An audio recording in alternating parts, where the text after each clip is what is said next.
Entendes o que estás lendo? O podcast que te leva através das páginas da Bíblia, livro por livro, capítulo por capítulo. Uma exposição bíblica emocionante.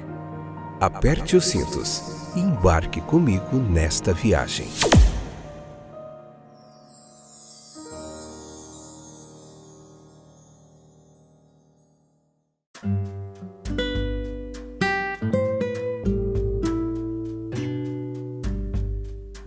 Olá, meus queridos, estou de volta, tudo bem com vocês? Eu espero que sim.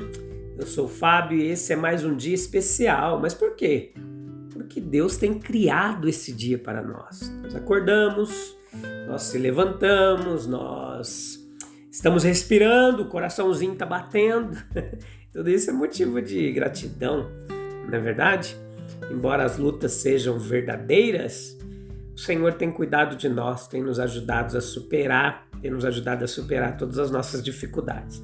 Hoje, Lucas capítulo 15, a parte terceira, episódio número 319, essa que é a quarta temporada, vendo o Evangelho de Lucas capítulo por capítulo, toda a teologia, toda a arqueologia, geografia, toda a explicação aqui, de uma forma muito jóia para você, é um clique aí do seu celular. Em vários streamers aí na Apple, no Spotify, no Deezer, até perdi a conta, tá em muitos lugares mesmo esse podcast, tem alcançado muitas pessoas, muitos corações, e isto é simplesmente fantástico o que Deus tem feito através da sua palavra. Hoje nós vamos continuar, vamos se aprofundar um pouquinho nesse episódio e no próximo. Nós vamos se aprofundar bastante na terceira parábola, que é a conclusão de todas as outras desse capítulo 15, da ovelha perdida, da dracma perdida, e vamos se aprofundar um pouquinho nessa terceira, que nos revela muito do amor do Pai, né? As outras duas, elas são introdutórias a essa que foi chamada com justiça por certo autor de a pérola das parábolas, né? Essa do filho pródigo. E as outras duas e as três foram uma forma de defesa de Jesus contra aqueles que criticavam o porquê que ele se reunia com publicanos e pecadores. E a gente vai entender tudo isso, tá bom? Nós nos dedicaremos a ela agora sob o título recentemente dado a ela de Volta para Casa. Isso revela de uma maneira muito interessante, essa parábola, a atitude do Deus Pai para com as almas perdidas. Antes de começar, porém, meus queridos, é preciso notar, anota aí, que segundo a lei antiga, a divisão da herança familiar, ela não era condicionada à morte, não, do pai. De forma nenhuma. Se um filho insistisse em sua parte, o pai declarava publicamente a sua casa, a sua comunidade, as intenções testamentárias e o filho entrava imediatamente na posse da sua herança. Isso era possível, diferente de hoje. O pai ele não guardou segredo de suas intenções testamentárias para ser revelada apenas em sua morte, mas ele se levantou e declarou publicamente como a herança seria distribuída. E o filho impaciente, ele entrou imediatamente na posse da sua herança. Essa grande parábola é a imagem de duas figuras. Deus, na sua grande bondade e misericórdia, e o fariseu na sua miserável mesquinhez espiritual. Versículo 11 ao 24 nos mostra ele saindo de casa e voltando para casa. Imagine comigo que ele não poderia desfrutar a vida com seu pai em meio às restrições do lar, não queria. Então ele clama por sua parte da herança, transforma em dinheiro a parte e parte. Não podemos fazer melhor do que pegar os estágios da história um por um e interpretá-los à medida que avançamos, tá bom? Vamos lá então, você comigo, eu com você, nós juntinhos vamos aprender junto aqui. Versículo 13, a emigração agora se estende, se este filho mais novo representa historicamente os publicanos e pecadores, nós devemos lembrar que eles não deixaram a Palestina ou mesmo Jerusalém quando separados da igreja judaica. Veja que a imigração retratada na parábola não era, portanto, a imigração para uma terra localmente distante. Em outras palavras, por país distante não se entende um país estrangeiro, mas um país do esquecimento de Deus. A alma que vive distante de Deus, que nunca considera estar perto dele, por esse esquecimento dele, ele foi para um país distante, saindo de casa. Em estrita conformidade com esse princípio de interpretação, a substância que foi coletada e desperdiçada no país distante foi a sua riqueza moral, não monetária. De fato, os publicanos ou coletores de impostos eram, em muitos casos, homens cuidadosos, coletores de dinheiro, e não perdulários, assim, no sentido vulgar, não. O que foi desperdiçado, portanto, na terra distante do esquecimento de Deus foi a riqueza moral, a riqueza do coração, da mente, as coisas que não têm preço, mas têm muito valor. E é justamente aqui que devemos notar o que se pode chamar de difamação do filho pródigo. Pintores e expositores na história do mundo representaram muito bem ele, vivendo como, na verdade, a mais profunda imoralidade. Eu gosto muito do quadro de Rembrandt, né? O Filho Pródigo.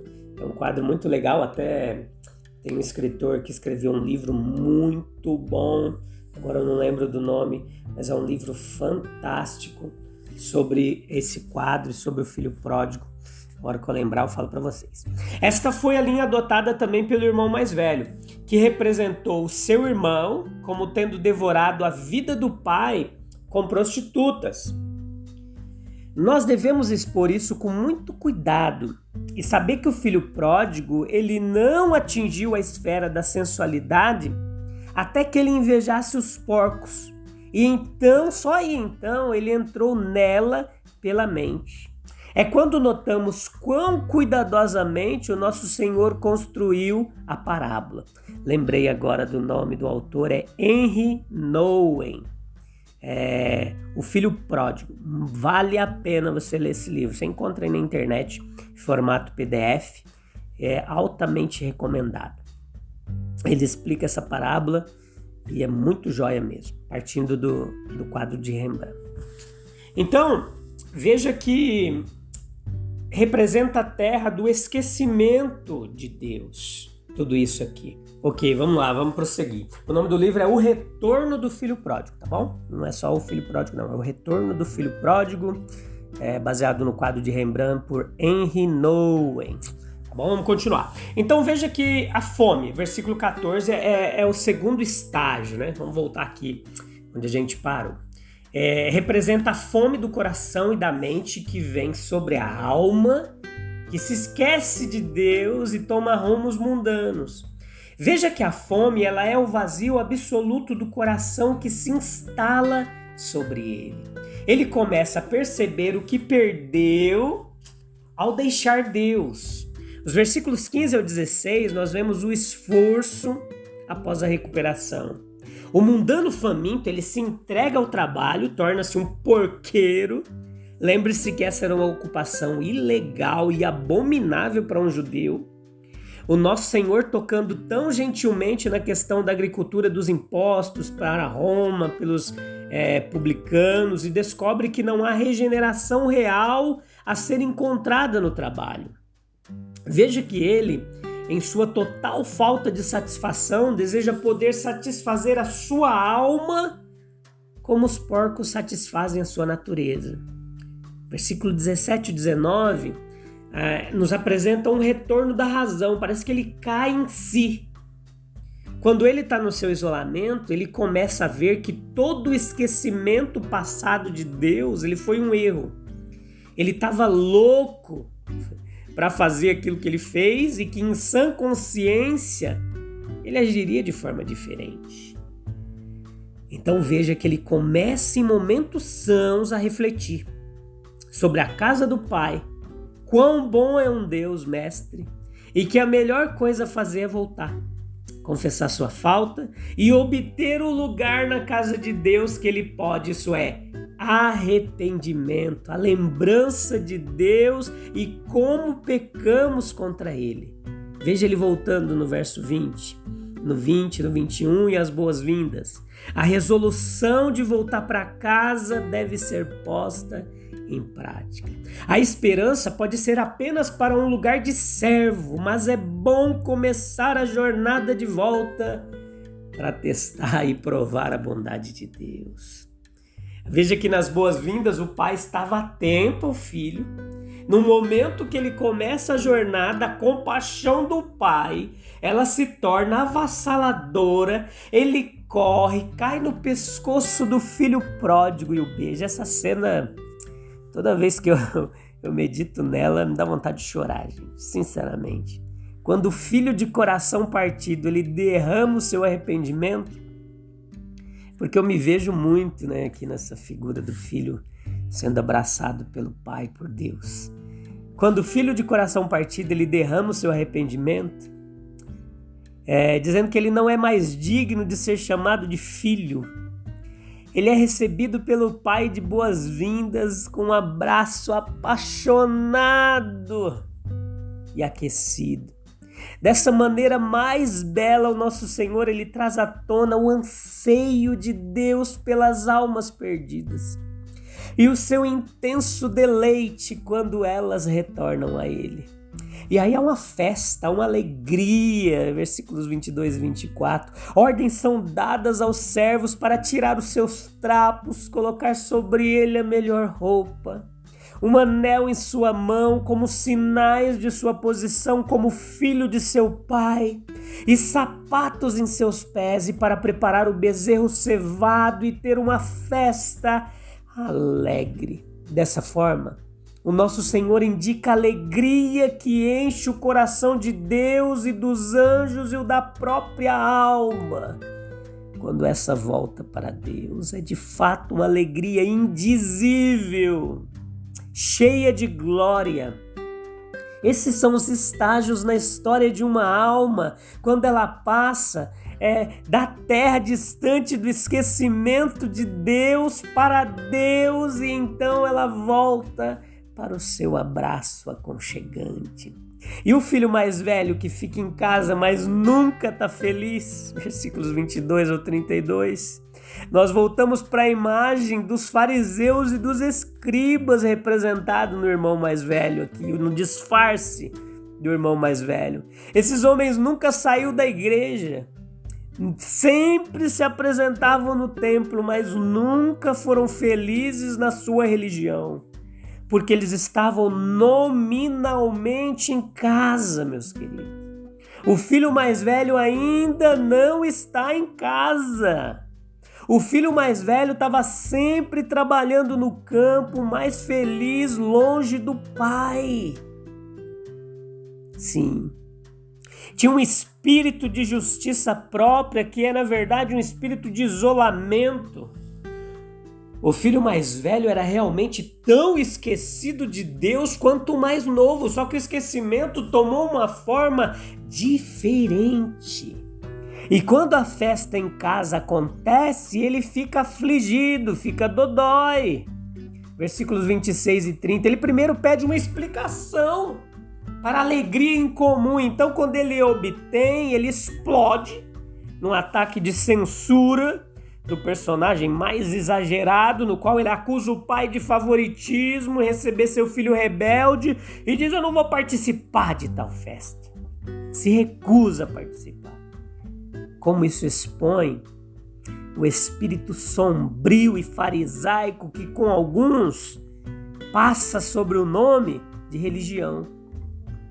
O espírito ímpio, ele se manifesta dentro dele. Ele tem sido um servo fiel, irrepreensível. Ele acredita nisso, só ele.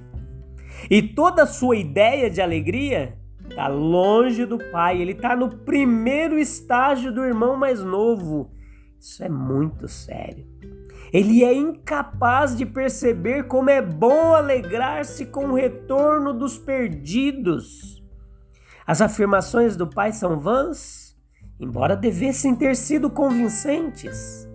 A alegria pela recuperação dos perdidos é uma das necessidades de uma natureza não deformada. Foi este grande pecado do qual os escribas e fariseus eram culpados. Eles não se alegrariam com a restauração de companheiros caídos pelo ministério de Cristo. Que o coração partido do filho pródigo seja nosso, e nunca a falta de coração e a censura do irmão mais velho. Vamos voltar lá para a vida no país distante? Versículo 13 ao 15. Quando o filho pródigo realizou seu desejo, estava livre para fazer o que quisesse, sem as restrições de casa, como ele se saiu? Desperdiçou a sua vida desenfreadamente, gastou mal seus poderes, suas capacidades, seus bens, dedicando-se ao prazer frívolo, inútil, não remunerado. Aquelas faculdades mentais e corporais poderiam ter sido usadas com proveito e utilidade, mas ele dispersou os recursos materiais que possuía. O homem, meus queridos, ele foi feito para os fins mais elevados, ele foi feito para Deus. Estudar, conhecer, amar, servir, alegrar-se no próprio Deus. E quando ele gasta suas capacidades em si mesmo, no seu próprio prazer hedonista, ele está desperdiçando a sua essência. E ele começará a passar necessidade. A indulgência é cara, imprópria para o trabalho. Companheiros pecadores, eles ficam felizes em compartilhar o deleite. O pecado leva à miséria, tira o gosto por todo o prazer puro e não fornece nada duradouro em seu lugar. O homem que se entrega ao poder do pecado, ele perde toda a alegria em Deus, todo o prazer pelos prazeres espirituais, toda a gratificação no serviço sagrado, toda a capacidade de apreciar a comunhão dos bons e grandes, todo o senso de santidade e valor espiritual da vida. Ele foi enviado aos campos para alimentar porcos. Era ruim o suficiente, no entanto havia algo pior. Ele estava disposto a encher a barriga com as cascas que os porcos comiam. Sim, isso era o pior, porque ele desceu para o grau mais baixo imaginável. A degradação da alma é a coisa mais triste embaixo do sol. Quando vemos um homem que foi feito para encontrar sua herança, a semelhança e serviço de Deus, satisfazendo-se com o que é nada, encontrando um prazer horrível em coisas vergonhosas, e vemos um coração humano saciando-se com cascas que os porcos comem, então testemunhamos a mais lamentável de todas as degradações.